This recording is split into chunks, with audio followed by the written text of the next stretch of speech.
hub, and spoke. Audio Collective. This is The Lonely Palette, the podcast that returns art history to the masses, one object at a time. I'm Tamara Vishai. It's a pair of light bulbs. They're hanging against a white wall. Incandescent light bulbs. They're glowing warm yellow. They're on individual cables that they hang from. There's a nail, I think. The cables sort of fall looping around each other in that way that, Christmas lights do when you leave them in a box too long. When they hit the floor, there's a coil or a knot or something where the excess length is taken up before they both plug into the wall. It's hard to see from where I am, but I think they both plug into the same socket.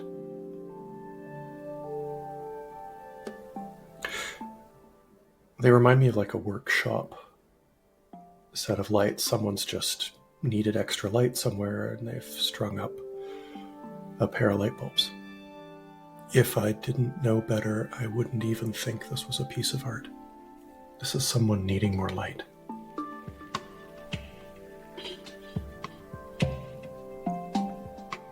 Episode 68.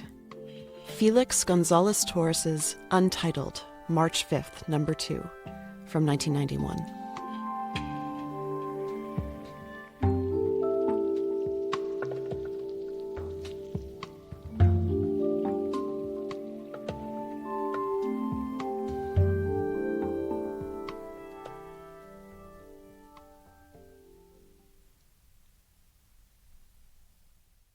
When I was growing up, my parents had this small, pleasant cottage in a small, pleasant town in New Hampshire.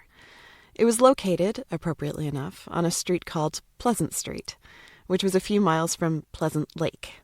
And in their younger and sprier days, they would go for runs around the lake and then come home sweaty and enjoy a cold, well-deserved beer on the porch. I remember that at the beginning of the summer, when they were working up to a full lap around the lake, they'd stop and turn around at a predetermined marker that they called the kissing trees. It was always fun to walk by the kissing trees. They were this beautiful, unique little tweak of nature. 2 trees fully wrapped around each other, like they were embracing. It was just a heartwarming, familiar signpost. Until one summer, when one tree was gone. My mom noticed it on her first run of the season. It was a year after she and my dad had split up, and it felt poetic. She was writing a lot of poetry then, and this metaphor was too good and too sad to just pass up. The remaining tree had rub marks and discolorations from where the other tree had been fused to it. Why leave one tree standing, we all wondered, when you could just have easily cut them both down? How much harder must it have been to take one tree down? How do you even do that? I was 14 that summer, and it was a painful time in my life. It was painful to be at that cottage. I didn't have a lot to give to other people who were suffering. I remember that. But I also remember feeling bad for that tree that had been removed, chunk by chunk, and worse for the one left behind.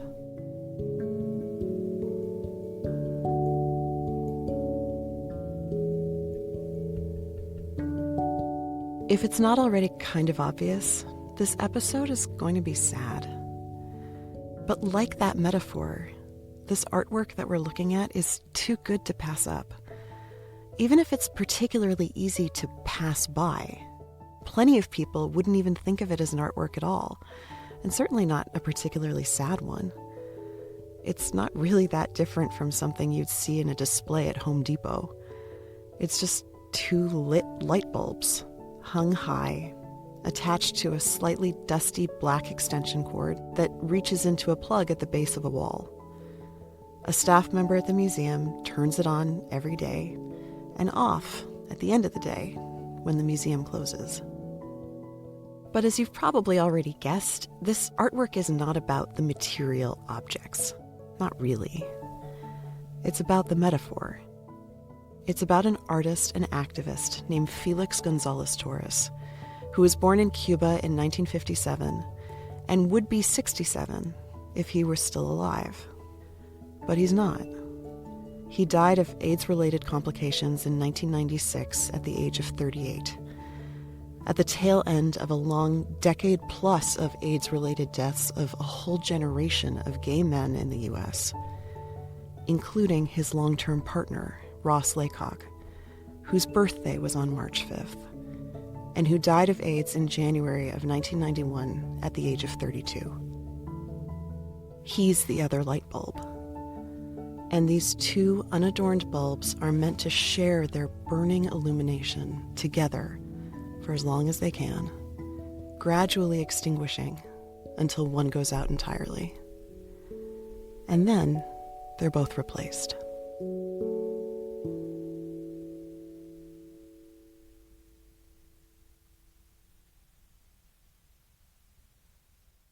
This artwork is one of many that Gonzalez-Torres created for Ross as a memorial, and they are for Ross.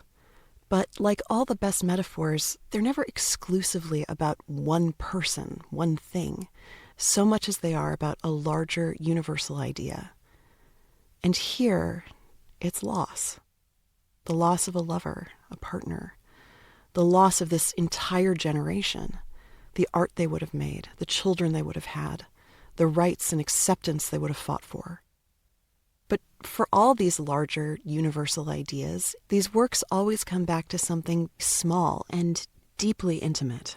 Two bulbs, two clocks ticking in unison, a photograph of an empty, unmade bed with matching divots in the pillows, letting you practically feel the warmth slowly leaching from the mattress. You can almost smell the slightly sour sweetness of the room, this couple that just got up together, who are probably downstairs making coffee. And yes, it's sad. It's sad in the same way that acknowledging the fleetingness of everything beautiful in our lives is sad. You don't necessarily have to project these works onto the AIDS crisis of the 1980s and early 90s, thinking about all the partners lost as they lay wasting away and hidden away in hospital rooms. There are other deaths too. COVID deaths, ordinary illness, even just the quiet normalcy of a beautiful old age death that will ultimately separate all lovers eventually. Because it does come for all of us. It's just part of the unspoken contract of being alive and finding love in the first place.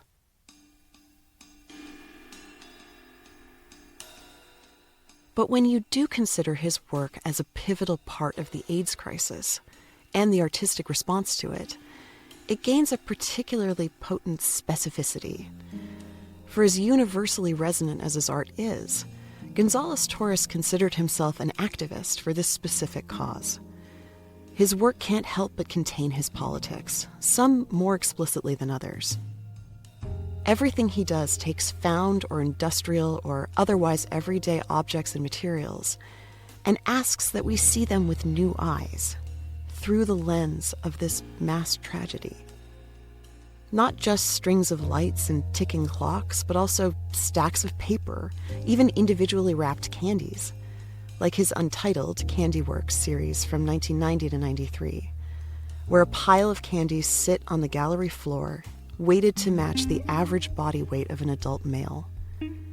Visitors are permitted to take pieces of candy for themselves, and sometimes the candies are replenished, and sometimes they aren't. And this metaphor alludes to the hollowing out of a body by AIDS, weight loss being such a horrific and visible symptom of the disease. And it just draws your attention to the senselessness of it all. To imagine that this body's weight decreases because of some average person's benevolent ignorance. They're just grabbing a candy as they walk by. And according to Gonzalez-Torres, the audience is a crucial part of the work. His artwork is a physical experience to behold, Not unlike the post-Holocaust representation of Christian Boltanski from way, way back in episode 2. You are meant to feel the heat and brightness coming off of these bulbs. You see the spots in your eyes when you stare at them for too long. And you notice that this work is in a constant state of flux. And that flux needs to be experienced by someone. The bulbs slowly getting dimmer, the candy slowly getting eaten.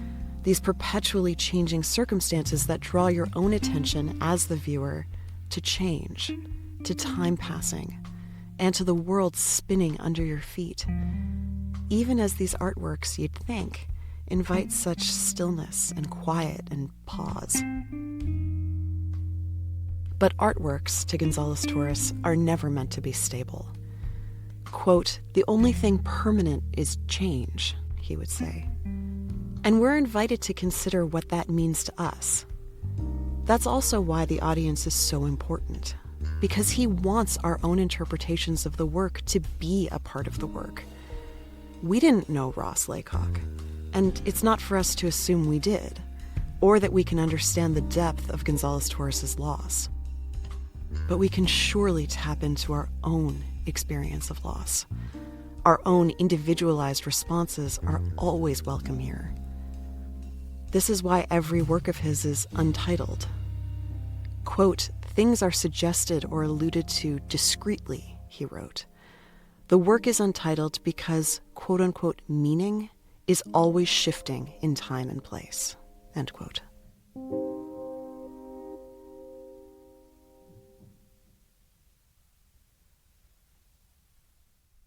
And this extends to curatorial input as well, although to a point, as we'll come back to later.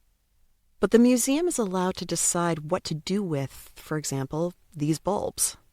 They can be hung on the wall or piled on the floor or strung across a doorway. Dealer's choice, really. The only mandatory stipulation is whether or not the bulbs should be replaced when they go out. Some aren't supposed to be replaced. Others, like this one, at the Nelson Atkins Museum in Kansas City, Missouri, should be replaced immediately. And it's amazing how these strictures can affect the visitor's experience of the work, the incredible power of this metaphor. For all the talk about his artworks changing from when you see them to when you see them next, it's also possible to never really notice that slow erosion. You might not notice a pair of bulbs getting ever gradually dimmer between visits, which is why a dramatic change can knock you sideways. More on that and the legacy of Felix Gonzalez-Torres and his entire artistic cohort after the break.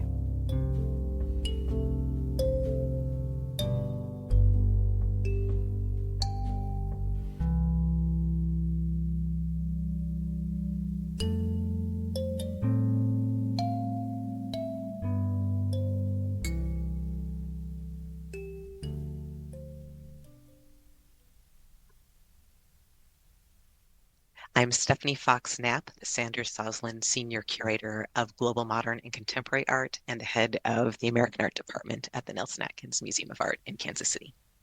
It was, about a little more than a month ago in mid-December when I was down in my curatorial office in the basement of the museum, and a colleague in our IT department came by and said, "Stephanie, one of the bulbs is burned out." It was just a regular day. I was walking through and, you have to kind of crouch down to turn it on. And I did that, and it just immediately felt like the light felt different. And so the second I saw it, I actually, even before I let Stephanie know, I reached out to marketing and said, like, "Hey, real opportunity here. Here's a picture I snapped on my phone real fast." My name is Richard Romero. My pronouns are he, they, and I am the Specialist, Information Services Logistics at the Nelson Atkins. It still gives me kind of chills to realize that Richard experienced a moment that is so rare with this piece. Normally, you see two bulbs burning, but Richard was able to see when one bulb burned out. For me, it was very personal because last December was actually the 9th anniversary of my own HIV diagnosis. And this has always been a piece that's really spoken to me because I don't have a lot of queer elders. And this particular piece really does speak to that, which is why it's such a cool honor for me to occasionally be able to be the one to turn it on. And so, yeah, it really felt in that moment that it was just everything kind of lined up, and was like, I'm really glad I got to be the one to find this. Because it happened on a Monday, we're open to the public Monday, but not Tuesday, Wednesday, there was just this brief period where if visitors happened to walk through the gallery and happened to pause, they would be able to experience this. So it is also that moment, even mediated through photograph on social media, really affected so many people. The comments on Instagram just kept going and going and going.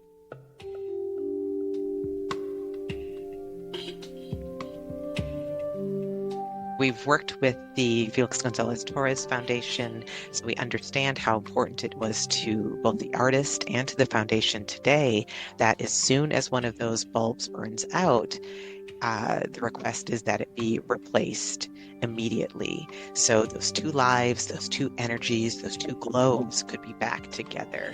Thinking about this as a gesture towards perpetuity, toward immortality, toward renewal. I respect that, the artist wants for bulbs to be replaced as quickly as possible. And I'm always very much about honoring, the artist's intention there.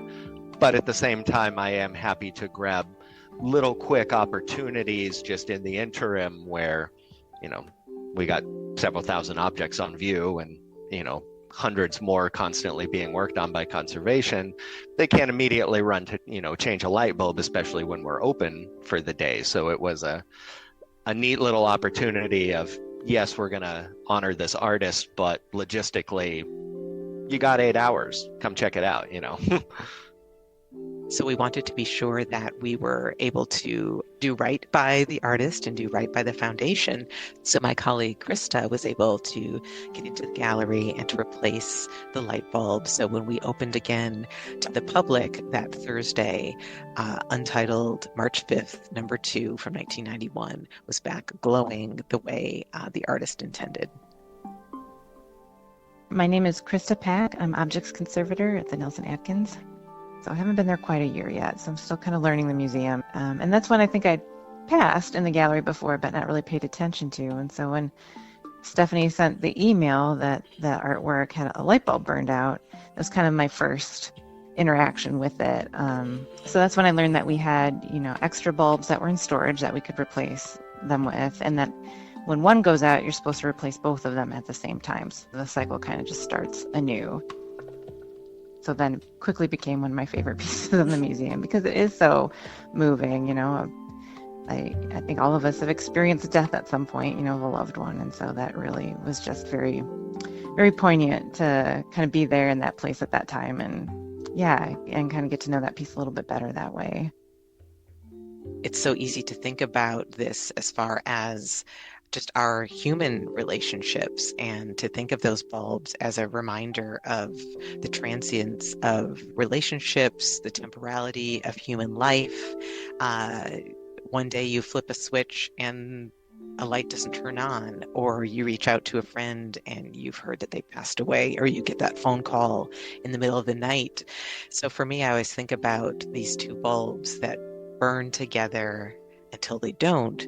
I've been married for 23 years and I just think of that, we all know that that's going to happen at some point, so one of us, and so just, it is moving. It is hard not to get choked up about it, about that, dimming of a light that shines brightly next to you. So, yeah. I felt it was a great honor to be able to see what to me feels like the totality of the piece, especially understanding its origin story, understanding how this was a memorial that did stem from deep loss. Being in the glow of a single light bulb, where you're able to see just a glimpse of what that was like when this piece was reduced to half. So for me, it does feel like an important part of the cycle, an important part almost of this roller coaster that we have all experienced, of something there, something gone. And then, I don't know if it's through healing, through memories, this notion that I know is important to the foundation of perpetuity and of renewal. It's that whole cycle. It's a different world now than it was when this was made for Felix and Ross, and I'm glad that I got to help a little more in continuing their story, for a piece that, like I said, can be easily overlooked, or, if the light bulb had gone out and nobody'd seen it except for conservation, it just gets changed and we all go about our lives. It was just really important to me that I was able to get that shared out there again. I'm glad I got to remind everybody how far we've come.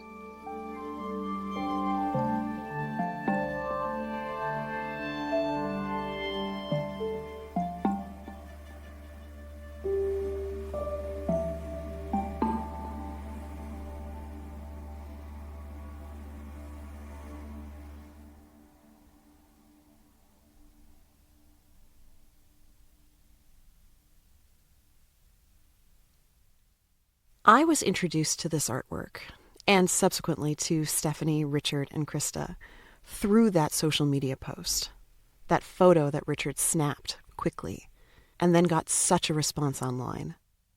I knew I wanted to write about Felix Gonzalez-Torres, and when I saw that a museum had so recently experienced what Stephanie calls this whole cycle of the work, I was champing at the bit to talk to them about it. But I gotta say, something that struck me through every conversation that I had, and which I feel completely allowed to talk about given Gonzalez-Torres' own permission to lend my own interpretation to his work, is that I feel like that bulb didn't need to be replaced so quickly. And that's for a few reasons. One, which Richard mentioned in the course of our conversation, is that there's a kind of cynical metaphor here. The idea that those lost to AIDS could be replaced as easily as a trip to Home Depot, that these deaths disappear into senselessness and meaninglessness. You can understand why a marginalized group of people experiencing this kind of utterly devastating plague and being stigmatized for it would be particularly sensitive to no one caring.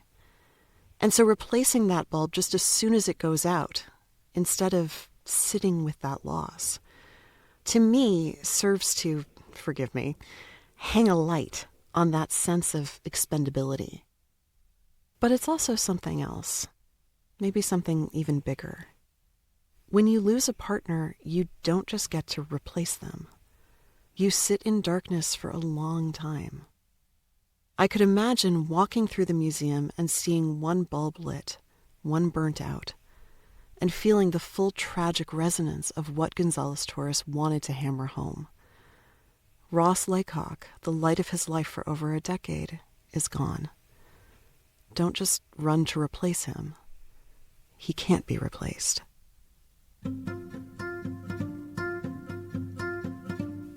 But then I also think about what Stephanie said. This sense of perpetuity and renewal, the sense of healing and optimism, and maybe even invincibility in the face of all of this death. And that's when you realize what it means for an entire generation of men to die in their 20s and 30s. Young men who would be aging and balding and slowing down now, but who at the time were plucked from the ripeness of their manhood. There's a virility to their work. It reminds me of Egon Schiele dying at the age of 28, having never had the opportunity to outgrow his extended adolescence, his heady sexuality slowly giving way to routine and children and distraction and wisdom and time. You can feel this kind of potency and energy from so much of the work of these gay artists from the 80s and 90s. almost all of whom also have a death date from those years. From the dynamic, ecstatic cartoon figures by Keith Haring, who radiate rays of energy, to the obscenely erotic, statuesque black and white nudes of Robert Mapplethorpe, to the fiery rage of David Wojnarowicz. Relatively speaking, Felix Gonzalez-Torres is a much quieter artist than so much of his cohort. But they all seem to speak to something burning and ongoing, even at the end of their lives. I think that's why this movement did keep going, why it was able to awaken the public consciousness to the devastation that had been hiding in plain sight.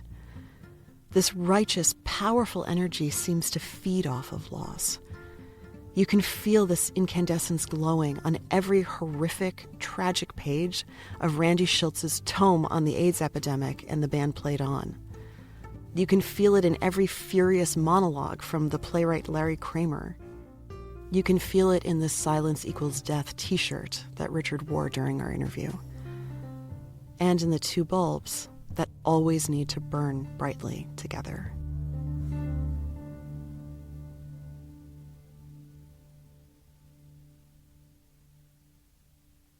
But still, it's really sad. It's sad because there is a day, somewhere out there, when this work will speak to us not just abstractly, not just as a well-chosen metaphor, but directly. The tree will bear the marks of its missing mate. And that's all we'll see, so jealous, in these bulbs that still have one another. And that's the moment when all the political and contextual associations of this work will fall away, and instead will be lost in our own memories, our own grief, our own healing. That seems to be where Felix Gonzalez-Torres lived, at least until his own death. His work is often described as a poignant invitation to the viewer for this very reason. But there is a contradiction there. Because as soon as you really get to the root of it, his art and he actually wanted to kind of deny us. It's like it asks to be alone in its grief. When asked in a 1995 interview, "Who is your art for?" he responded, quote, "When people ask me, who is your public? I say, honestly, without skipping a beat, Ross. The public was Ross. The rest of the people just come to the work." End quote.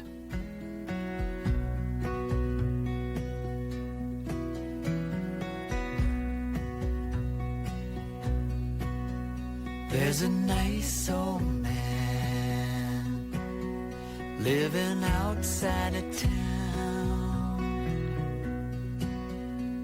You might not notice when it comes around. The Lonely Palette is written and produced by me, Tamara Vishai. Special thanks to Stephanie Fox-Knapp, Krista Pack, Richard Romero, and Kathleen Layton at the Nelson Atkins Museum in Kansas City, Missouri. And sorry about the Super Bowl. And especially thank you to Martin Young. He says life is getting shorter a little each day. Little by little it slips away. The song you're hearing right now is by Rick and Michelle Gedney of the band Open Book. And Michelle, no one loved Rick like you did. But we surely, surely loved him. And we miss his warmth and his music every day. To see all the images from this episode, and to find out everything else about the show, how to support it, sign up for our newsletter, become a patron, and more, go to thelonelypalette.com. You can also follow the show on Instagram at thelonelypalette, and reach out anytime with ideas for upcoming shows. And if you are a business looking to sponsor a show enjoyed by an active and engaged audience, maybe much like yourself, email us at sponsorships@thelonelypalette.com. We'd love to hear from you. The Lonely Palette is a proud founding member of Hub and Spoke, a fiercely independent collective of mind-expanding, thoughtful podcasts. And one you might want to especially catch up on is Vanessa Lowe's Nocturne, a beautiful, sound-rich podcast about nighttime. Her most recent episode might be particularly fun for listeners of The Lonely Palette. It focuses on an artist who paints dramatic landscapes of wild nature, but only in the dark. Listen at hubspokeaudio.org, nocturnepodcast.org, or wherever you get your podcasts. And I'll see you in 2 weeks. Life is getting shorter, it's a little cliche, but little by little it slips away. Life is getting shorter, a little each day. Little by little it slips away. Little by little it slips away. Yeah, little by little it slips away.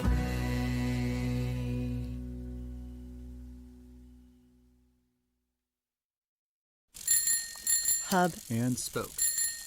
Audio Collective.